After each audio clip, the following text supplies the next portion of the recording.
Prime Asia TV ਦੇਖ ਰਹੇ ਸਾਰੇ ਦਰਸ਼ਕਾਂ ਦਾ ਮੈਂ ਗੁਰਪ੍ਰੀਤ ਸੰਧਾਵਾਲੀਆ ਇੱਕ ਵਾਰ ਫਿਰ ਤੋਂ ਸਵਾਗਤ ਕਰਦਾ ਜੀ program prime discussion with Jatinder Pannu show ਦੇ ਵਿੱਚ। ਅੱਜ ਦੇ ਸ਼ੋਅ 'ਚ ਇਸ ਵਕਤ ਦੀਆਂ ਖਾਸ ਖਬਰਾਂ ਦੇ ਉੱਪਰ ਫਿਰ ਗੱਲਬਾਤ ਕਰਾਂਗੇ ਪੰਨੂ ਸਾਹਿਬ ਨਾਲ।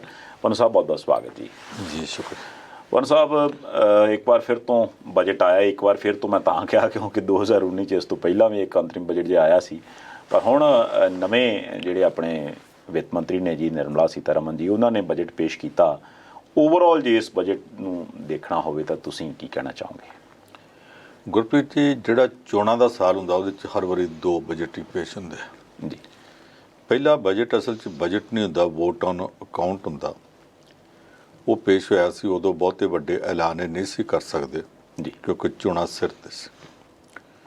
ਅਸਲੀ ਬਜਟ ਹੁਣ ਸੀ, ਸੁਣਿਆ ਜਾ ਰਿਹਾ ਸੀ ਆਹ ਕਰ ਦੇਣਾ, ਆਹ ਕਰ ਦੇਣਾ ਤੇ ਆਹ ਕਰ ਦੇਣਾ।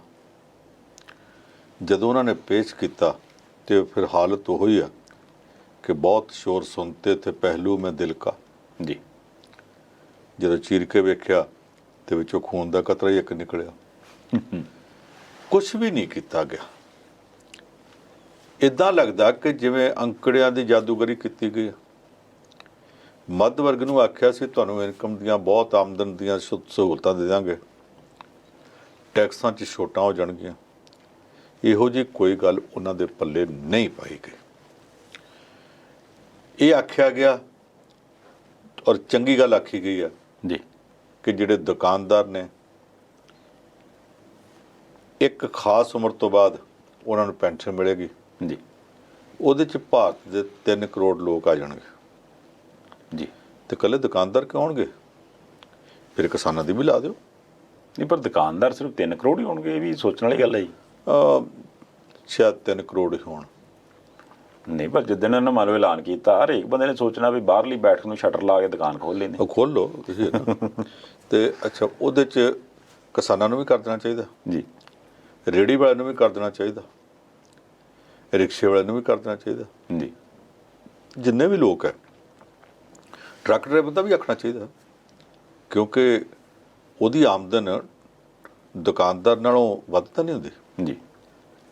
ਜੇ ਵਿਦੇਸ਼ਾਂ 'ਚ ਤੁਸੀਂ ਉਹਨਾਂ ਦੀ ਨਕਲ ਕਰਨ ਲੱਗੇ ਹੋ, ਕਹਿੰਦੇ ਉਹਨਾਂ ਵਰਗੀ ਤਰੱਕੀ ਕਰਨੀ ਆ, ਤੇ ਉੱਥੇ ਇੱਕ ਮਿੱਥੀ ਹੱਦ 'ਤੇ ਜਿੱਥੇ ਜਾ ਕੇ ਸੀਨੀਅਰ ਸਿਟੀਜ਼ਨ ਡਿਕਲੇਅਰ ਕਰ ਦਿੰਦੇ ਨੇ, ਉਸ ਤੋਂ ਬਾਅਦ ਸਾਰਿਆਂ ਨੂੰ ਪੈਨਸ਼ਨ ਮਿਲਦੀ ਹੈ ਜੀ।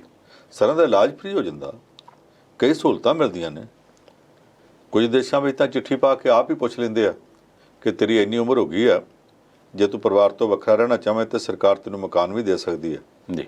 ਤੇ ਜੇ ਮਕਾਨ ਭਾਵੇਂ ਇੱਕ ਕਮਰਾ ਤੇ ਇੱਕ ਬਾਥਰੂਮ ਹੀ ਮਿਲਿਆ ਹੋਵੇ ਉਹ ਦੇ ਦੇਣ ਤੇ ਉਹਦੀ ਸਾਂਭ ਸੰਭਾਲ ਵਾਸਤੇ ਹਫ਼ਤੇ ਪਿੱਛੋਂ ਇੱਕ ਕੋਈ ਮੁੰਡਾ ਜਾਂ ਕੁੜੀ ਨਰਸਿੰਗ ਦੇ ਕੰਮ ਵਾਸਤੇ ਵੀ ਭੇਜਦੇ ਆ, ਫਿਰ ਤੁਸੀਂ ਉਹ ਵੀ ਪ੍ਰਬੰਧ ਕਰੋ ਜੀ। ਇਹੋ ਜਿਹਾ ਕੋਈ ਨਹੀਂ। ਕੁਝ ਗੱਲਾਂ ਦੇ ਵਿੱਚ ਛੋਟਾਂ ਦਿੱਤੀਆਂ। ਔਰਤਾਂ ਬਾਰੇ ਕਹਿ ਦਿੱਤਾ ਕਿ ਇਹਨਾਂ ਦੇ ਜਨ ਧਨ ਖਾਤੇ ਜਿਹੜੇ ਉਹਦੇ 'ਚ ਅੱਗੇ 2000 ਰੁਪਏ ਤੱਕ ਜ਼ੀਰੋ ਬੈਲੈਂਸ ਹੁੰਦਿਆਂ ਵੀ ਐਡਵਾਂਸ ਉੱਥੋਂ ਲੈ ਸਕਦੇ ਸੀ ਜੀ। ਤੇ ਹੁਣ 5000 ਤੱਕ ਕਰਾਂਗੇ। ਇਹ ਉੱਪਰੋਂ ਐਲਾਨ ਚੰਗੇ ਆ। ਥੱਲੇ ਬੈਂਕਾਂ ਤੋਂ ਪੁੱਛਿਆ ਗਿਆ ਕਿ ਕਿੰਨੀਆਂ ਔਰਤਾਂ ਨੂੰ 2-2000 ਰੁਪਏ ਦਿੱਤਾ ਸੀ ਜੀ। ਕਹਿ ਦੇਣ ਨਾਲ ਕਾਫੀ ਨਹੀਂ, ਜੇ ਲੋਕਾਂ ਨੂੰ ਦਿੱਤਾ ਨਹੀਂ ਗਿਆ, ਬੈਂਕਾਂ ਵਾਲੇ ਤਾਂ ਉੱਥੇ ਗਿਆਨ ਨੂੰ ਝਾੜ ਕੇ ਪਿੱਛੇ ਮੋੜ ਦਿੰਦੇ ਆ। ਇਹ ਕਹਿ ਦਿੱਤਾ ਗਿਆ ਕਿ 1 ਲੱਖ ਰੁਪਏ ਤੱਕ ਕਰਜ਼ਾ ਵੀ ਉਹ ਲੈ ਸਕਦੇ ਆ ਜੀ।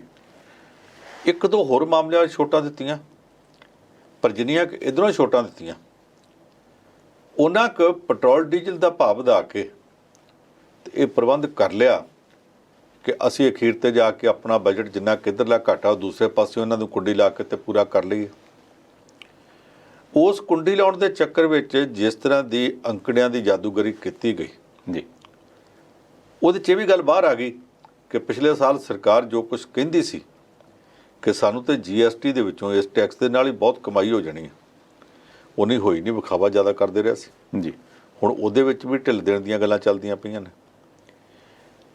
ਕਈ ਇਸ ਤਰ੍ਹਾਂ ਦੀਆਂ ਗੱਲਾਂ ਉਹਨਾਂ ਕਰਨੀਆਂ ਸ਼ੁਰੂ ਕਰ ਦਿੱਤੀਆਂ ਜਿਹੜੀਆਂ ਪਹਿਲਾਂ ਨਹੀਂ ਸਨ ਰਹੀਆਂ। ਤੇ ਜੇ ਸਾਰਾ ਬਜਟ ਸਮੁੱਚੇ ਤੌਰ 'ਤੇ ਵੇਖਿਆ ਜਾਵੇ ਤੇ ਵੇਖਣ ਤੋਂ ਬਾਅਦ ਇਹਦੇ ਉੱਤੇ ਕੋਈ ਰਿਐਕਸ਼ਨ ਦੇਣਾ ਹੋਵੇ ਤੇ ਜਾਪਦਾ ਇੱਦਾਂ ਕਿ ਨਾ ਕੁਝ ਕੱਢਿਆ ਨਾ ਪਾਇਆ। ਗੱਲੀ ਬਾਤੀਂ ਲੋਕਾਂ ਨੂੰ ਖੁਸ਼ ਕਰਨ ਦਾ ਇੱਕ ਇਹੋ ਜਿਹਾ ਰਸਤਾ ਅਪਣਾ ਲਿਆ ਗਿਆ ਜਿਹਦੇ 'ਚ ਉਹ ਪੰਜਾਬੀ ਦਾ ਇੱਕ ਮੁਹਾਵਰਾ ਹਲ 'ਤੇ ਮੰਡਾ ਮੰਡਾ ਪਾ ਦਿੱਤਾ ਜੀ। ਹਰ ਕਿਸੇ ਵਰਗ ਨੂੰ ਆਖਿਆ ਤੁਹਾਡੇ ਵਾਸਤੇ ਵੀ ਚੇਤਾ ਰੱਖਿਆ ਜੀ, ਤੁਹਾਡੇ ਲਈ ਵੀ ਕੁਝ ਕਰਤਾ, ਘਰੇਲੂ ਔਰਤਾਂ ਵਾਸਤੇ ਵੀ ਕਰਤਾ, ਦੁਕਾਨਦਾਰਾਂ ਵਾਸਤੇ ਵੀ ਕਰਤਾ, ਪਰ ਕੀਤਾ ਕੀ ਹੈ ਇਹ ਲੋਕਾਂ ਨੂੰ ਸਮਝਣਾ ਬਹੁਤ ਔਖਾ ਹੋ ਜਾਊਗਾ।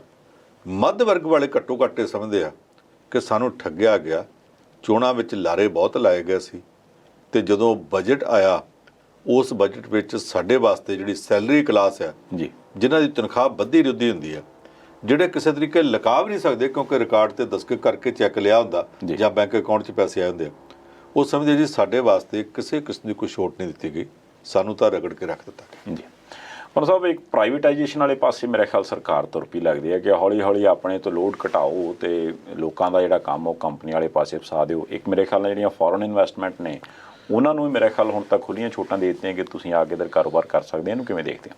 ਦੇਖੋ, ਜਿਹੜੀ ਫੋਰਨ ਇਨਵੈਸਟਮੈਂਟ ਹੈ ਉਹ ਕੁਝ ਮਾਮਲਿਆਂ 'ਚ ਨਾ ਆਖਿਆ ਕਿ ਅਸੀਂ ਚਾਹਾਂਗੇ ਜੀ, ਬੀਮਾ ਸੈਕਟਰ ਵਿੱਚ ਠੀਕ ਆ, ਲੱਗ ਜਾਣ ਦਿਓ ਜੀ, ਕੌਣ ਰੋਕ ਸਕਦਾ ਜਦੋਂ ਸਰਕਾਰ ਆ ਗਈ ਇਸ ਨੀਤ ਤੇ। ਇਹਦਾ ਮਤਲਬ ਵਿਦੇਸ਼ਾਂ ਦੀਆਂ ਬੀਮਾ ਕੰਪਨੀਆਂ ਵੀ ਇੱਥੇ ਆ ਕੇ ਤੇ ਪੈਸਾ ਲਾ ਕੇ ਸਾਡਾ ਬੀਮਾ ਕਰਨਗੀਆਂ। ਸਾਡੇ ਵਾਲੀਆਂ ਕੰਪਨੀਆਂ ਬੀਮਾ ਕਰਕੇ ਕਿੰਨਾ ਕੁ ਲੋਕਾਂ ਦਾ ਭਲਾ ਕਰ ਰਹੀਆਂ ਇਹ ਤੇ ਕਦੇ ਕਿਸੇ ਚੈੱਕ ਨਹੀਂ ਕੀਤਾ ਜੀ, ਬਹੁਤਾ ਕਰਕੇ ਲੋਕਾਂ ਨਾਲ ਠੱਗੀ ਹੋ ਰਹੀ ਹੈ। ਦੂਸਰਾ, ਜਿਹੜੀ ਫੋਰਨ ਇਨਵੈਸਟਮੈਂਟ ਹੈ ਉਹ ਮੀਡੀਆ ਦੇ ਖੇਤਰ 'ਚ ਲਿਆਉਣ ਲੱਗੇ ਨੇ ਜੀ। ਇੱਕ ਵਾਰੀ ਗੱਲ ਹੋਈ ਸੀ ਕਿ ਵਿਦੇਸ਼ਾਂ ਦੇ ਵਕੀਲ ਵੀ ਇੱਥੇ ਆ ਕੇ ਪ੍ਰੈਕਟਿਸ ਕਰ ਸਕਦੇ ਆ, ਤੇ ਸਾਡੇ ਵਕੀਲਾਂ ਨੇ ਇੱਥੇ ਬਹੁਤ ਜ਼ੋਰਦਾਰ ਮੁਹਿੰਮ ਚਲਾਈ ਸੀ ਕਿ ਸਾਡੇ ਦੇਸ਼ ਦੇ ਕਾਨੂੰਨਾਂ ਬਾਰੇ ਉਹਨਾਂ ਨੂੰ ਕੀ ਪਤਾ ਹੋ, ਇੱਥੇ ਆ ਕੇ ਸਾਡੇ ਦੇਸ਼ ਦੇ ਕਾਨੂੰਨੀ ਢਾਂਚੇ 'ਚ ਕਿਉਂ ਦਖਲ ਦੇਣਗੇ ਜੀ। ਜਿੱਥੋਂ ਤੱਕ ਮੀਡੀਆ ਦਾ ਸਵਾਲ ਹੈ, ਇਹਦੇ ਵਿੱਚ ਵਿਦੇਸ਼ੀ ਇਨਵੈਸਟਮੈਂਟ ਹੋਣੀ ਨਹੀਂ ਚਾਹੀਦੀ, ਕਿਉਂਕਿ ਮੀਡੀਆ ਲੋਕਾਂ ਦੀ ਰਾਏ ਨੂੰ ਬਦਲਣ ਦਾ ਕੰਮ ਕਰਦਾ, ਜਾਂ ਜੇ ਠੀਕ ਥਾਂ ਤੇ ਰਾਏ ਹੋਵੇ ਤੇ ਉਹਨੂੰ ਮਜ਼ਬੂਤ ਕਰਨ ਦਾ ਕੰਮ ਕਰਦਾ। ਜੀ, ਜੇ ਉਲਾਰ ਹੋ ਰਹੀ ਹੋਵੇ, ਗਲਤ ਪਾਸੇ ਜਾ ਰਹੀ ਹੋਵੇ, ਸਰਕਾਰ ਦਾ ਤੇ ਲੋਕਾਂ ਦਾ ਤਾਲਮੇਲ ਦਾ ਕੰਮ ਵੀ ਕਰਦਾ। ਜੀ, ਜਿਹੜਾ ਵਿਦੇਸ਼ੀ ਮੀਡੀਆ ਆਵੇਗਾ ਤੇ ਵਿਦੇਸ਼ੀ ਪੈਸਾ ਆਵੇਗਾ, ਉਹ ਆ ਕੇ ਜੋ ਸਾਡੇ ਲੋਕਾਂ ਦੀ ਸੋਚ ਨੂੰ ਪ੍ਰਭਾਵਿਤ ਕਰੇਗਾ, ਉਹ ਫਿਰ ਜਿਹੜੇ ਦੇਸ਼ 'ਚੋਂ ਆਇਆ, ਜੇ ਫਰਜ਼ ਕਰੋ ਅਮਰੀਕਾ ਦਾ ਕੋਈ ਵੱਡਾ ਥੈਲੀ ਸ਼ਾਹ ਇੱਥੇ ਆ ਕੇ ਪੈਸਾ ਲਾਵੇ, ਜੀ, ਇੱਥੋਂ ਦੇ ਟੀਵੀ ਚੈਨਲਾਂ ਤੇ ਇੱਥੋਂ ਦੀਆਂ ਅਖਬਾਰਾਂ ਦੇ ਰਾਹੀਂ ਲੋਕਾਂ ਦੀ ਸੋਚ ਇਹੋ ਜਿਹੀ ਬਣਾਵੇਗਾ ਜਿਹੜੀ ਸਿਰਫ ਡੋਨਲਡ ਟਰੰਪ ਦੇ ਘਰੇ ਘਰੇ ਘੁੰਮੇਗੀ। ਤੇ ਜੇ ਕੋਈ ਰੂਸੀ ਆ ਗਿਆ ਤੇ ਸਾਰੀ ਸੋਚ ਉਹ ਫਿਰ ਵਲਾਦੀਮੀਰ ਪੁਤਨ ਦੇ ਘਰੇ ਘਰੇ ਘੁੰਮੇਗੀ। ਜੀ, ਇਹਦੇ ਉੱਤੇ ਕਿੱਦਾਂ ਹੋ ਸਕਦਾ? ਤੀਸਰੀ ਗੱਲ ਹੈ ਪ੍ਰਾਈਵੇਟਾਈਜੇਸ਼ਨ ਦੀ। ਮੈਂ ਨਿੱਜੀਕਰਨ ਦੇ ਖਿਲਾਫ ਹਾਂ ਜੀ। ਇਸ ਕਰਕੇ ਖਿਲਾਫ ਹਾਂ ਕਿ ਜਿੱਥੇ ਜਿੱਥੇ ਸਰਕਾਰੀ ਅਦਾਰੇ ਸਿਰਫ ਸਰਕਾਰੀ ਸਨ ਉੱਥੇ ਕੰਮ ਵਧੀਆ ਚੱਲਿਆ। ਜੀ, ਜਿੱਥੇ ਨਿੱਜੀਕਰਨ ਲਾਗੇ ਹੋ ਗਿਆ ਉਹਦਾ ਨੁਕਸਾਨ ਹੋਇਆ। ਹਰਿਆਣੇ 'ਚ ਰੋਡਵੇਜ ਵਧੀਆ ਚੱਲ ਰਹੀ ਕਿਉਂਕਿ ਬਰਾਬਰ ਤੇ ਪ੍ਰਾਈਵੇਟ ਹੈ ਨਹੀਂ ਗੀ। ਜੀ, ਪੰਜਾਬ ਦੀ ਰੋਡਵੇਜ ਘਾਟੇ 'ਚ ਇਸ ਕਰਕੇ ਆ ਕਿਉਂਕਿ ਟਾਈਮ ਮਿਥਣ ਲੱਗਿਆ। ਪ੍ਰਾਈਵੇਟ ਟਰਾਂਸਪੋਰਟਰਾਂ ਤੋਂ ਵੱਡੇ ਅਫਸਰ ਪੈਸੇ ਚੁੱਕ ਲੈਂਦੇ, ਮੰਤਰੀ ਪੈਸੇ ਚੁੱਕ ਲੈਂਦੇ ਆ, ਤੇ ਫਿਰ ਹੁੰਦਾ ਇਹ ਆ ਕਿ ਰੋਡਵੇਜ ਦੀ ਬੱਸ 2 minute, private bus 7 minute, PEPSU ਦੀ ਬੱਸ 3 ਮਿੰਟ, ਪ੍ਰਾਈਵੇਟ ਬੱਸ 8 ਮਿੰਟ। ਉਸੇ ਹੀ ਅੱਡੇ ਤੋਂ ਉਹ 7-8 ਮਿੰਟ ਸਵਾਰੀਆਂ ਚੁੱਕਦੇ, ਇਹਨਾਂ ਨੂੰ 2 ਜਾਂ 3 ਮਿੰਟ ਮਿਲਦੇ। ਉਹ 7-8 ਮਿੰਟਾਂ ਵਿੱਚ ਛੱਤ ਵੀ ਭਰ ਕੇ ਤੁਰ ਜਾਂਦੇ ਆ। ਜੀ, ਇਹਨਾਂ ਦੇ 2 ਮਿੰਟਾਂ ਤੋਂ 2.25 ਵੀ ਹੋਣ ਤੇ ਧੱਕੇ ਮਾਰ ਕੇ ਭਜਾ ਦਿੰਦੇ। ਜੇ ਹਰਿਆਣੇ ਵਾਂਗ ਪੱਕੀ ਰੋਡਵੇਜ਼ ਸਾਰੀ ਇੱਕੋ ਹੋਵੇ ਤੇ ਠੀਕ ਚੱਲੇਗੀ। ਜੀ, ਦੂਸਰਾ, ਕੁਛ ਅਦਾਰੇ ਇਹੋ ਜਿਹੇ ਆ ਜਿਨ੍ਹਾਂ ਨੂੰ ਲੋਕੀ ਚਾਹੁੰਦੇ ਆ ਕਿ ਉਹਨੂੰ ਪ੍ਰਾਈਵੇਟਾਈਜ਼ ਕਰਤਾ ਜਾਵੇ। ਏਅਰ ਇੰਡੀਆ, ਜੀ, ਉਹ ਜਿੰਨਾ ਚਿਰ ਤੱਕ ਕੱਲੀ ਏਅਰ ਇੰਡੀਆ ਸੀ ਠੀਕ ਚੱਲਦੀ ਪਈ ਸੀ। ਪ੍ਰਾਈਵੇਟ ਕੰਪਨੀਆਂ ਆ ਗਈਆਂ, ਉਹਨਾਂ ਨੇ ਕੰਮ ਦੇ ਰੂਟ ਉਹਨਾਂ ਲੈ ਲਏ। ਏਅਰ ਇੰਡੀਆ ਨੂੰ ਲੀਡਰਾਂ ਦੀ ਤੇ ਹੋਰ ਵੱਡੇ ਵੱਡੇ ਲੋਕਾਂ ਦੀ ਚਾਪਲੂਸੀ ਕਰਨ ਵਾਸਤੇ, ਸੇਵਾ ਕਰਨ ਵਾਸਤੇ ਛੱਡ ਦਿੱਤਾ ਗਿਆ। ਸਾਡੇ ਪਾਰਲੀਮੈਂਟ ਮੈਂਬਰ ਪਾਰਲੀਮੈਂਟ 'ਚ ਇਹ ਸਵਾਲ ਕਦੇ ਨਹੀਂ ਉਠਾਉਂਦੇ ਕਿ ਏਅਰ ਇੰਡੀਆ ਲੋਕਾਂ ਦੀ ਸੇਵਾ ਕਿੰਨੀ ਕੁ ਕਰਦੀ ਆ। ਜੀ, ਇਹ ਸਵਾਲ ਉਠਾਉਂਦੇ ਆ ਕਿ ਜਦੋਂ ਅਸੀਂ MP ਜਾਈਏ ਏਅਰਪੋਰਟ ਤੇ ਏਅਰ ਇੰਡੀਆ ਦੇ ਹੇਠਲੇ ਪੱਧਰ ਦਾ ਕੋਈ ਕਰਮਚਾਰੀ ਨਹੀਂ, ਉੱਥੋਂ ਦਾ ਆਫਿਸ ਦਾ ਮੈਨੇਜਰ ਆਉਣਾ ਚਾਹੀਦਾ ਸਾਡਾ ਬੈਗ ਚੁੱਕਣ ਵਾਸਤੇ। ਤੁਸੀਂ ਰਾਜੇ ਦੇ ਪੁੱਤ ਬਣ ਗਏ। ਜੀ, ਲੋਕਾਂ ਚੁਣ ਕੇ ਘੱਲਿਆ, ਵੋਟਾਂ ਲੈਣ ਵੇਲੇ ਤੇ ਝੁੱਗੀਆਂ 'ਚ ਵੀ ਗੇੜੇ ਮਾਰਦੇ ਆ, ਤੇ ਇੱਥੇ ਆ ਕੇ ਤੁਸੀਂ ਕਹਿੰਦੇ ਸਾਡੇ ਕੋਲ ਮੈਨੇਜਰ ਆਵੇ। ਇਹਨਾਂ ਨੇ ਵਿਗਾੜ ਪਾਇਆ ਪਿਆ। ਅੱਗੋਂ ਸਾਡੇ ਏਅਰ ਇੰਡੀਆ ਦੇ ਵਿੱਚ ਇੰਨੀ ਕੁ ਬਦਅਮਨੀ ਫੈਲ ਗਈ ਕਿ ਇੱਕ ਦਿਨ 2 ਘੰਟੇ ਫਲਾਈਟ ਇਸ ਕਰਕੇ ਲੇਟ ਹੋ ਗਈ ਜੀ, ਕਿ ਏਅਰ ਇੰਡੀਆ ਦੇ ਪਾਇਲਟ ਨੇ ਕਰਿਊ ਦੇ ਵਿੱਚ ਜਿਹੜੇ ਏਅਰ ਹੋਸਟਸ ਵਗੈਰਾ ਮੁਸਾਫਰਾਂ ਦੀ ਸੇਵਾ ਵਾਸਤੇ ਉਹਨਾਂ 'ਚੋਂ ਇੱਕ ਨੂੰ ਆਖਿਆ ਕਿ ਮੇਰਾ ਰੋਟੀ ਦਾ ਟਿਫਨ ਸਾਫ਼ ਕਰਕੇ ਲਿਆ। ਜੀ, ਉਹਨੇ ਆਖਿਆ ਮੇਰਾ ਕੰਮ ਨਹੀਂ। ਕਹਿੰਦਾ ਮੈਂ ਕੈਪਟਨ ਹਾਂ, ਤੈਨੂੰ ਕਰਨਾ ਪਊ। ਉਹਨੇ ਆਖਿਆ ਮੈਂ ਨਹੀਂ ਕਰਨਾ, ਇੱਥੇ ਤੂੰ ਮੈਂ ਉਹਨੇ ਆਖਿਆ ਮੈਂ ਤੇਰਾ ਕੰਮ ਕਰਨ ਵਾਸਤੇ ਥੋੜ੍ਹਾ। ਇੰਨੀ ਗੱਲ ਦੇ ਉੱਤੇ 2 ਘੰਟੇ ਫਲਾਈਟ ਲੇਟ ਹੋਈ। ਇੱਕ ਦਿਨ ਫਲਾਈਟ ਇਸ ਕਰਕੇ ਲੇਟ ਹੋਈ ਕਿ ਜਾਂਦਿਆਂ ਜਾਂਦੇ ਰਾਹ 'ਚੋਂ ਪਾਇਲਟ ਆਪਣੀ ਗੱਡੀ ਮੋੜ ਕੇ ਲੈ ਗਿਆ, ਮੈਂ ਤਾਂ ਫਲਾਣੇ ਥਾਂ ਤੇ ਧਾਰਮਿਕ ਸਥਾਨ ਤੇ ਪੂਜਾ ਕਰਕੇ ਫਿਰ ਜਾਣਾ ਜੀ। ਉੱਥੇ ਜਾ ਕੇ ਭੀੜ 'ਚ ਫਸ ਗਿਆ। 4 ਘੰਟੇ ਫਲਾਈਟ ਖੜੀ ਰਹੀ ਤੇ ਦੂਸਰਾ ਪਾਇਲਟ ਨਾ ਆਇਆ। ਜੇ ਪ੍ਰਾਈਵੇਟ ਕੰਪਨੀ ਹੁੰਦੀ ਤਾਂ ਘਰੋਂ ਨਾ ਗੱਲ ਹੁੰਦੀ ਜੀ। ਸੋ ਕੁਝ ਮਾਮਲਿਆਂ 'ਚ ਪ੍ਰਾਈਵੇਟਾਈਜੇਸ਼ਨ ਦੇ ਹਾਲਾਤ ਮੁਲਾਜ਼ਮਾਂ ਨੇ ਆਪ ਪੈਦਾ ਕੀਤੇ ਆ, ਪਰ ਜਿਹੜੇ ਅੰਨ੍ਹੇਵਾਹ ਪ੍ਰਾਈਵੇਟਾਈਜੇਸ਼ਨ ਹੋ ਰਹੀ ਹੈ, ਕੰਮ ਦੇ ਅਦਾਰੇ ਵੇਚ ਕੇ ਸਰਮਾਏਦਾਰਾਂ ਨੂੰ ਫੜਾਏ ਜਾ ਰਹੇ ਆ। ਕਦੇ ministry of public sector unit ਹੁੰਦੀ ਸੀ ਤੇ ਹੁਣ ਮਿਨਿਸਟਰੀ ਆਫ ਡਿਸਇਨਵੈਸਟਮੈਂਟ ਹੈ, ਯਾਨੀ ਮੋਛੇ ਪਾਉਣ ਦਾ ਕੰਮ ਹੋ ਰਿਹਾ। ਇਹ ਕੰਮ ਬੰਦ ਹੋਣਾ ਚਾਹੀਦਾ ਜੀ। ਸਾਡੇ ਦੇਸ਼ ਦੇ ਜਿਹੜੇ ਅਦਾਰੇ ਨੇ, ਸਾਡਾ ਸਰਮਾਇਆ ਦੇਸ਼ ਦਾ, ਉਹ ਬਚਾਇਆ ਜਾਣਾ ਚਾਹੀਦਾ। ਹੁਣ ਸਾਹਿਬ, ਨਵਜੋਤ ਸਿੰਘ ਸਿੱਧੂ ਵਾਲਾ ਮਾਮਲਾ ਮੈਨੂੰ ਲੱਗਦਾ ਕਿ ਵੀ ਕਾਂਗਰਸ ਪਾਰਟੀ ਨੇ ਹੁਣ ਕਾਫੀ ਉਲਝਾ ਲਿਆ, ਜਾਂ ਹੁਣ ਉਲਝਾਉਣ ਨੂੰ ਫਿਰਦੇ ਨੇ, ਜਾਂ ਕਹਿ ਲਓ ਕਿ ਜਿਹੜੀ ਧੜੇਬੰਦੀ ਆ ਉਹ ਹੁਣ ਇੱਕ ਪਾਸਾ ਕਰਨ ਨੂੰ ਫਿਰਦੀ ਹੈ। ਕਿਉਂਕਿ ਹੁਣ ਇਹ ਸੁਣ 'ਚ ਆ ਰਿਹਾ ਕਿ ਅਹਿਮਦ ਪਟੇਲ ਹੋਰਾਂ ਨੇ ਪਹਿਲਾਂ ਤਾਂ ਪੰਜਾਬ ਆਉਣਾ ਸੀ, ਪਰ ਹੁਣ ਪੰਜਾਬ ਦੇ 3 ਮੰਤਰੀ ਤੇ ਨਾਲ ਕੁਝ ਸ਼ਹਿਰਾਂ ਦੇ ਮੇਅਰ ਜਿਹੜੇ ਨੇ, ਉਹ ਨਵਜੋਤ ਸਿੰਘ ਸਿੱਧੂ ਸਾਹਿਬ ਦਾ ਰਿਪੋਰਟ ਕਾਰਡ ਲੈ ਕੇ ਪਹੁੰਚ ਕੇ ਉੱਥੇ ਤੇ ਇੱਕ ਤਰ੍ਹਾਂ ਨਾਲ ਉਹਨਾਂ ਨੇ ਦੱਸਣਾ ਵੀ ਸਾਨੂੰ ਬੜਾ ਖਰਾਬ ਕੀਤਾ। ਇਹ ਗੱਲ ਸਹੀ ਆ? ਜੇ ਸਹੀ ਆ ਤਾਂ ਫਿਰ ਇਹ ਕੀ ਇਸ਼ਾਰਾ ਕਰਦੀ ਹੈ? ਜਿਹੜੀ ਬੱਲੇ ਬੱਲੇ ਹੁੰਦੀ ਹੈ ਨਾ, ਬੰਦੇ ਨੂੰ ਲੈ ਪੈਂਦੀ ਜੀ। ਨਵਜੋਤ ਸਿੰਘ ਸਿੱਧੂ ਆਰਾਮ ਨਾਲ ਪੰਜਾਬ ਦੇ ਮੰਤਰੀ ਦੇ ਤੌਰ ਤੇ ਕੰਮ ਕਰ ਸਕਦਾ ਸੀ ਤੇ ਪੰਜਾਬ ਦੀ ਸੇਵਾ ਕਰ ਸਕਦਾ ਸੀ। ਜੀ। ਜਿਹੜੇ ਪਾਸੇ ਤੋਂ ਬੱਲੇ ਬੱਲੇ ਕਰਨ ਵਾਲੇ ਸੀ, ਪਰਵਾਹ ਨਾ ਕਰਨ, ਤੇਰੀ ਬੜੀ ਜ਼ਰੂਰਤ ਹੈ, ਤੇਰੀ ਬੜੀ ਫਾਲੋਇੰਗ ਹੈ, ਤਾਂ ਆਪਾਂ ਕਿਸੇ ਨੂੰ ਕੱਖ ਨਹੀਂ। ਉਹਨਾਂ ਨੇ ਇਹੋ ਜਿਹਾ ਮਾਹੌਲ ਬਣਾਇਆ ਕਿ ਨਵਜੋਤ ਸਿੰਘ ਸਿੱਧੂ ਕੁਝ ਥੋੜ੍ਹਾ ਜਿਹਾ ਹੱਦ ਤੋਂ ਵੱਧ ਕੇ ਇੱਕ ਰੈਲੀ 'ਚ ਬੋਲ ਗਿਆ। ਜੀ। ਉੱਥੇ ਨਾ ਬੋਲਦਾ, ਪਹਿਲੀਆਂ ਸਾਰੀਆਂ ਗੱਲਾਂ ਢੱਕੀਆਂ ਗਈਆਂ ਸੀ। ਹਾਲਾਂਕਿ ਛੱਤੀਸਗੜ੍ਹ ਦੀਆਂ ਚੋਣਾਂ 'ਚ ਜਦੋਂ ਇਹਨੇ ਆਖਿਆ ਸੀ, ਕਿਹੜਾ ਕੈਪਟਨ, ਮੈਂ ਨਹੀਂ ਜਾਣਦਾ ਕਿ ਕੈਪਟਨ ਨੂੰ, ਮੇਰਾ ਕੈਪਟਨ ਰਾਹੁਲ ਗਾਂਧੀ ਹੈ, ਪਰ ਨਾਲ ਹੀ ਉਸ ਵੇਲੇ ਕਹਿੰਦਾ ਅੱਛਾ ਤੁਸੀਂ ਕੈਪਟਨ ਅਮਰਿੰਦਰ ਸਿੰਘ ਗੱਲ ਕਰਦੇ ਹੋ, ਉਹ ਤਾਂ ਮੇਰੇ ਪਿਤਾ ਸਮਾਨ ਹੈ। ਜੀ। ਉਹ ਮਾਮਲਾ ਢੱਕਿਆ ਗਿਆ ਸੀ। ਹੁਣ ਵਾਲੇ ਮਾਮਲੇ ਨੂੰ ਲੈ ਕੇ ਜਿਸ ਤਰ੍ਹਾਂ ਕਈਆਂ ਲੋਕਾਂ ਨੇ ਤੂਲ ਦਿੱਤਾ, ਉਸ ਤੋਂ ਬਾਅਦ ਇਹਦਾ ਕੋਈ ਹੱਲ ਕੱਢਿਆ ਜਾਣਾ ਚਾਹੀਦਾ ਸੀ। ਜੀ। ਸਾਂਝੇ ਬੰਦੇ ਵਿੱਚ ਪਏ ਨਹੀਂ, ਤੇ ਬਹੁਤੇ ਲੋਕ ਇਹੋ ਜਿਹੇ ਸੀ ਜਿਹੜੇ ਸਿੱਧੂ ਨੂੰ ਵੀ ਆਖੀ ਗਿਆ ਕਿ ਚੜ ਜਾ ਬੱਚਾ ਸੂਲੀ, ਰਾਮ ਭਲੀ ਕਰੇ ਨਾ ਕਰੇ ਬਾਅਦ 'ਚ ਵੇਖਾਂਗੇ। ਤੇ ਦੂਸਰੇ ਪਾਸੇ ਵੀ ਇਹੋ ਜਿਹੇ ਸੀ ਜਿਹੜੇ ਡੀਕਦੇ ਸੀ ਕਿ ਇਹ ਬਾਹਰ ਨਿਕਲੇ, ਘੱਟੋ ਘੱਟ ਇੱਕ ਵਜ਼ੀਰੀ ਵਾਲੀ ਕੁਰਸੀ ਤੇ ਖਾਲੀ ਹੋਊ, ਆਪਣਾ ਫਲਾਨਾ ਬੰਦਾ ਐਡਜਸਟ ਕਰਵਾਵਾਂਗੇ। ਜੀ। ਉਸ ਚੱਕਰ ਵਿੱਚ ਗੱਲ ਵੱਧਦੀ ਗਈ। ਨਵਜੋਤ ਸਿੱਧੂ ਨੂੰ ਚਾਹੀਦਾ ਸੀ ਕਿ ਜਦੋਂ ਮੰਤਰੀ ਮੰਡਲ ਦੀ ਮੀਟਿੰਗ ਸੀ, ਉਹਦੇ ਤੋਂ ਪਹਿਲਾਂ ਕੋਈ ਰਾਹ ਕੱਢ ਕੇ ਤੇ ਚਲਾ ਜਾਂਦਾ। ਜੀ। ਮੰਤਰੀ ਮੰਡਲ ਦੀ ਮੀਟਿੰਗ ਕਰਨ ਜਾਣਾ ਸੀ, ਕੈਪਟਨ ਅਮਰਿੰਦਰ ਸਿੰਘ ਨੂੰ ਮਿਲਣ ਚੱਲ ਜਾਂਦਾ, ਔਰ ਜਿੱਦਾਂ ਪਹਿਲਾਂ ਆਖਿਆ ਸੀ, ਕਹਿੰਦਾ ਜੀ ਕਾਹਦੇ ਮਤਭੇਦ ਆ, ਮਾੜੀ ਮੋਟੀ ਗੱਲ ਹੁੰਦੀ ਆ, ਘਰ 'ਚ ਨਹੀਂ ਹੁੰਦੀ, ਅਸੀਂ ਪਿਤਾ ਪੁੱਤਰ ਵਰਗੇ ਆ, ਮੈਂ ਛੋਟੇ ਹੁੰਦਿਆਂ ਨੇ ਕੋਲ ਰਿਹਾ, ਸਾਡੀ ਕਿਹੜੀ ਗੱਲ ਹੈ, ਕਿਤੇ ਨਿਕਲ ਗਈ ਉਹ ਮੂੰਹੋਂ, ਅਸੀਂ ਤਾਂ ਠੀਕ ਠਾਕ ਆ। ਤੇ ਕੈਪਟਨ ਅਮਰਿੰਦਰ ਸਿੰਘ ਨੇ ਕਹਿਣਾ ਗਲਤ ਕੱਖ ਵੀ ਨਹੀਂ, ਛੋਟੀ ਜਿਹੀ ਗੱਲ ਸੀ, ਵੱਡੀ ਬਣ ਗਈ ਸੀ, ਮਾਮਲਾ ਖਤਮ ਹੋ ਜਾਂਦਾ। ਜੀ। ਉਦੋਂ ਵੀ ਕੁਝ ਲੋਕ ਪਾਸੇ ਤੋਂ ਤੂਲ ਦੇਈ ਗਏ ਤੇ ਉਹ ਮੀਟਿੰਗ 'ਚ ਨਹੀਂ ਗਿਆ। ਉਹਨੇ ਆਖਿਆ ਮੇਰੀ ਬੇਇੱਜ਼ਤੀ ਹੋਣੀ ਉੱਥੇ। ਜੇ ਮੀਟਿੰਗ ਤੋਂ ਪਹਿਲਾਂ ਮਸਲਾ ਨਿਬੇੜ ਲਿਆ ਜਾਂਦਾ ਤਾਂ ਬੇਇੱਜ਼ਤੀ ਦਾ ਕੋਈ ਕਾਰਨ ਨਹੀਂ ਸੀ। ਜੀ। ਫਿਰ ਇਹ ਦਿੱਲੀ ਨੂੰ ਚਲਾ ਗਿਆ ਰਾਹੁਲ ਗਾਂਧੀ ਤੇ ਪ੍ਰਿਯੰਕਾ ਗਾਂਧੀ ਕੋਲ। ਉਹ ਭੈਣ ਭਰਾ ਪਹਿਲਾਂ ਵਾਲੀ ਪੋਜੀਸ਼ਨ 'ਚ ਨਹੀਂ ਕਿ ਇਹਦੀ ਕੋਈ ਮਦਦ ਕਰ ਸਕਣ। ਜੀ। ਉਹ ਤਾਂ ਆਪ ਅਸਤੀਫਾ ਦੇ ਬੈਠਾ ਮੁੰਡਾ, ਉਹ ਜਿਹੜਾ ਆਪ ਅਸਤੀਫਾ ਦੇ ਬੈਠਾ, ਔਰ ਉਹਨੇ 2 ਵਾਰੀ ਇਹ ਗੱਲ ਕਹਿਤੀ, ਵੇਖੋ ਜੀ ਮੈਂ ਤਾਂ ਅਸਤੀਫਾ ਦੇਤਾ, ਜਿਹਨਾਂ ਨੂੰ ਦੇਣਾ ਚਾਹੀਦਾ ਉਹ ਦਿੰਦੇ ਨਹੀਂ। ਉਹਦੇ ਆਖੇ ਤੇ ਪ੍ਰਤਾਪ ਸਿੰਘ ਬਾਜਵਾ ਨੇ ਅਸਤੀਫਾ ਦੇ ਦਿੱਤਾ। ਜੀ। ਪ੍ਰਤਾਪ ਸਿੰਘ ਬਾਜਵਾ ਕਿਸੇ ਸੂਬੇ ਦਾ ਪ੍ਰਧਾਨ ਨਹੀਂ, ਮੁੱਖ ਮੰਤਰੀ ਨਹੀਂ। ਹਰੀਸ਼ ਰਾਵਤ ਨੇ ਅਸਤੀਫਾ ਦੇ ਦਿੱਤਾ, ਇੱਕ ਜਨਰਲ ਸੈਕਟਰੀ ਹੈ ਜੀ, ਕਿਸੇ ਸੂਬੇ ਦਾ ਪ੍ਰਧਾਨ ਨਹੀਂ, ਮੁੱਖ ਮੰਤਰੀ ਨਹੀਂ। ਜਿਨ੍ਹਾਂ ਵੱਲ ਇਸ਼ਾਰਾ ਸੀ ਉਹਨਾਂ ਨੇ ਪਰਵਾਹ ਹੀ ਨਹੀਂ ਕੀਤੀ, ਕਿਉਂਕਿ ਸਮਝਦੇ ਆ ਕਿ ਰਾਹੁਲ ਗਾਂਧੀ ਹੈ, ਇੱਕ ਤੇ ਰਾਜੀਵ ਗਾਂਧੀ ਥੋੜਾ, ਇੱਕ ਤੇ ਇੰਦਰਾ ਗਾਂਧੀ ਵਾਲੇ ਰੁਤਬੇ ਦਾ ਬੰਦਾ ਥੋੜਾ। ਜੀ। ਉਹਨਾਂ ਕੋਈ ਪਰਵਾਹ ਨਹੀਂ ਕੀਤੀ। ਤੇ ਜੇ ਉੱਥੇ ਕੋਈ ਨਹੀਂ ਕਰਦਾ ਤੇ ਇੱਥੇ ਕਿਸੇ ਨੇ ਕੀ ਕਰਨੀ ਸੀ। ਇਹ ਉੱਥੇ ਜਾ ਕੇ 2-3 ਵਾਰੀ ਚੱਕਰ ਮਾਰ ਕੇ ਆ ਗਿਆ। ਉਹਨਾਂ ਨੇ ਅਹਿਮਦ ਪਟੇਲ ਨੂੰ ਆਖਤਾ, ਅਹਿਮਦ ਪਟੇਲ ਤਾਂ ਆਪਣੀ ਗੁਜਰਾਤ ਦੀ ਰਾਜਨੀਤੀ ਵਿੱਚ ਇੰਨਾ ਫਸਿਆ ਪਿਆ ਕਿ ਉਹਨੂੰ ਅਮਿਤ ਸ਼ਾਹ ਨੇ ਧਮਕੜੇ ਪਾਇਆ, ਪਤਾ ਨਹੀਂ ਰਾਜ ਸਭਾ ਦੀ ਸੀਟ ਵੀ ਉਹਦੀ ਰਹਿਣੀ ਕਿ ਖੋਹ ਲੈਣੀ ਹੈ। ਜੀ। ਉਹ ਉੱਥੇ ਫਸਿਆ ਪਿਆ, ਉਹ ਪੰਜਾਬ ਹੀ ਨਹੀਂ ਆਇਆ। ਇਹੋ ਜਿਹੇ ਹਾਲਾਤ ਦੇ ਵਿੱਚ ਕੈਪਟਨ ਅਮਰਿੰਦਰ ਸਿੰਘ ਦੀ ਪੱਕੀ ਵਫਾਦਾਰੀ ਵਾਲੇ 3 ਮੰਤਰੀ ਜਾ ਕੇ ਦਿੱਲੀ ਮਿਲ ਕੇ ਆਏ ਅਤੇ ਜੋ ਕੁਝ ਨਾ ਆਖਣਾ ਸੀ ਸਾਰਾ ਕੁਝ ਨਵਜੋਤ ਸਿੱਧੂ ਦੇ ਖਿਲਾਫ ਕਹਿ ਕੇ ਆਏ। ਇਸ ਤੋਂ ਬਾਅਦ ਹੁਣ ਜੇ ਮੋੜਾ ਪਵੇ ਤੇ ਸਿੱਧੂ ਦੇ ਪੱਧਰ ਤੇ ਪੈਣਾ ਚਾਹੀਦਾ। ਦੂਸਰਿਆਂ ਨੇ ਤਾਂ ਮੋੜਾ ਕੱਟਣ ਵਾਲੀ ਹੁਣ ਗੁੰਜਾਇਸ਼ ਰਹਿਣ ਨਹੀਂ ਦਿੱਤੀ। ਹੁਣ ਜੇ ਜਾ ਜਾਂਦੀ ਹੈ ਨਹੀਂ ਕਰਨੀ ਤੇ ਫਿਰ ਤਾਂ ਨਵਜੋਤ ਸਿੱਧੂ ਨੂੰ ਮੋੜਾ ਕੱਟਣਾ ਪਊ। ਜੀ। ਤੇ ਜੇ ਅਜੇ ਵੀ ਦਿੱਲੀ ਵੱਲ ਝਾਕਦਾ ਰਿਹਾ, ਜੀ ਜੀ, ਹੁਣ ਦਿੱਲੀ 'ਚ ਦਮ ਹੈ ਨਹੀਂ। ਮਤਲਬ ਪੰਜਾਬ ਦੇ ਹਿੱਤਾਂ ਨੂੰ ਦੇਖਣ ਦੀ ਲੋੜ ਆ। ਪੰਜਾਬ ਦੇ ਹਿੱਤਾਂ ਨੂੰ ਦੇਖਣ ਦੀ ਲੋੜ ਹੈ, ਔਰ ਪੰਜਾਬ ਦੇ ਲੋਕ ਚਾਹੁੰਦੇ ਆ ਕਿ ਬੰਦਾ ਵਿੱਚ ਰਵੇ।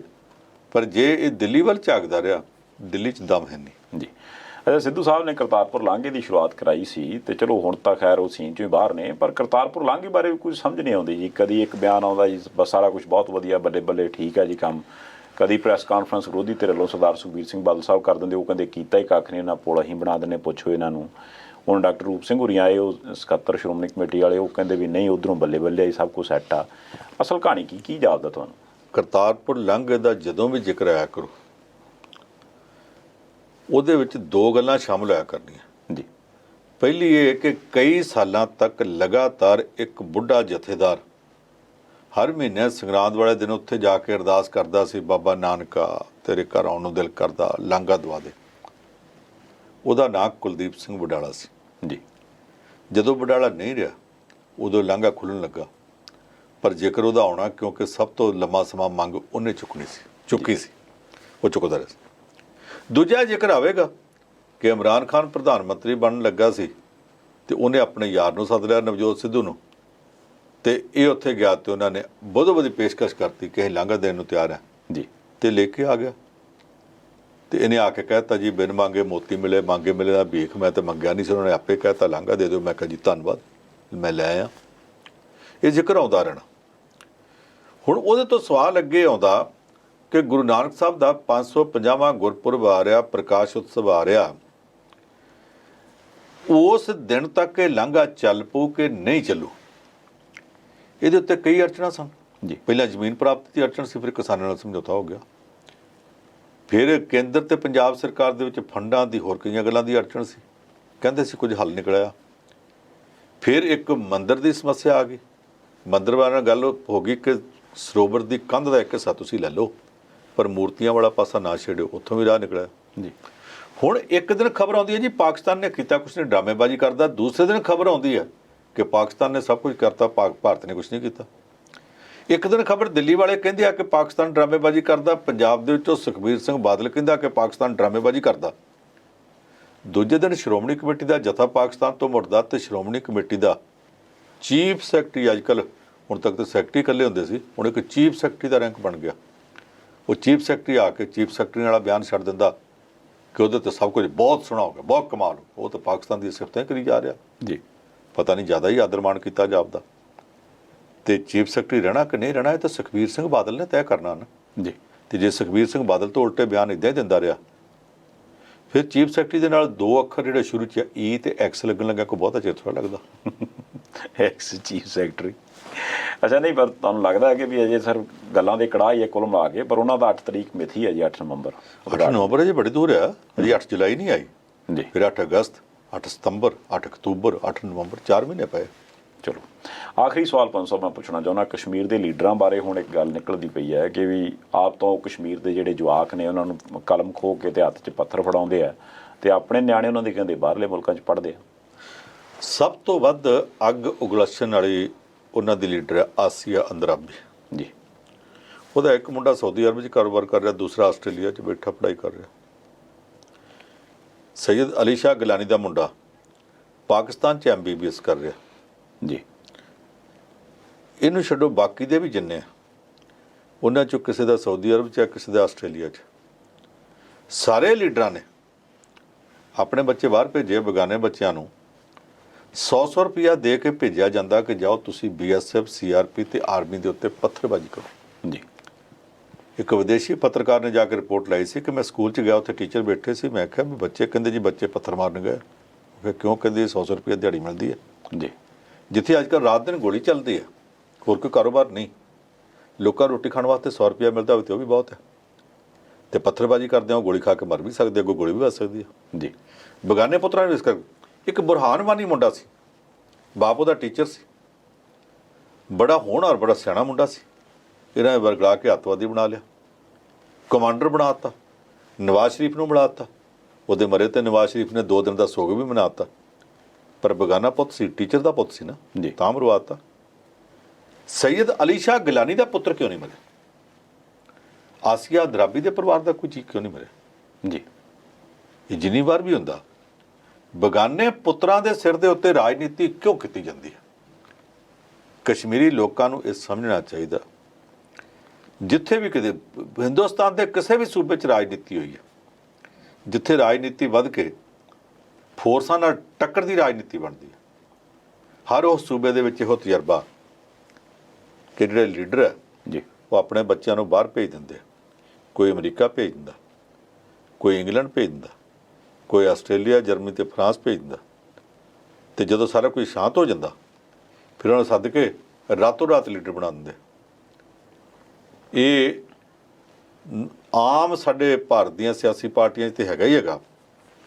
ਖਾਸ ਤੌਰ ਤੇ ਜਿਹੜੇ ਵੱਖਵਾਦੀ ਅੰਦੋਲਨਾਂ ਵਾਲੇ ਲੋਕ ਆ ਉਹਨਾਂ ਵਿੱਚ ਆ ਕਿ ਜਦੋਂ ਅੱਗ ਵਰਦੀ ਵੇਖੋ ਫਿਰ ਪਿੰਡਾਂ ਅੱਗੇ ਤੇ ਪੁੱਤਾਂ ਪਿੱਛੇ, ਤੇ ਜੇ ਗੱਦੀਆਂ ਮਿਲਣ ਫਿਰ ਪੁੱਤ ਅੱਗੇ ਤੇ ਪਿੰਡ ਪਿੱਛੇ ਹੋ ਜਾਂਦਾ।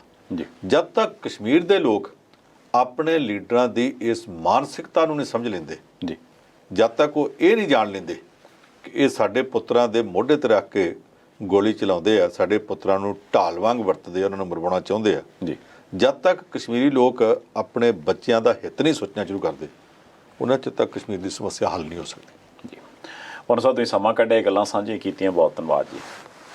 ਇਸ ਦੇ ਨਾਲ ਹੀ ਇਸ ਪ੍ਰੋਗਰਾਮ ਨੂੰ ਇੱਥੇ ਸਮਾਪਤ ਕਰਦੇ ਹਾਂ ਜੀ। ਹੁਣ ਦਿਓ ਗੁਰਪ੍ਰੀਤ ਸੰਧਾਵਾਲੀਆ ਨੂੰ ਇਜਾਜ਼ਤ। ਦੇਖਦੇ ਰਹਿਣਾ ਪ੍ਰਾਈਮ ਏਸ਼ੀਆ TV, ਤੁਹਾਡਾ ਆਪਣਾ, ਤੁਹਾਡੇ ਲਈ।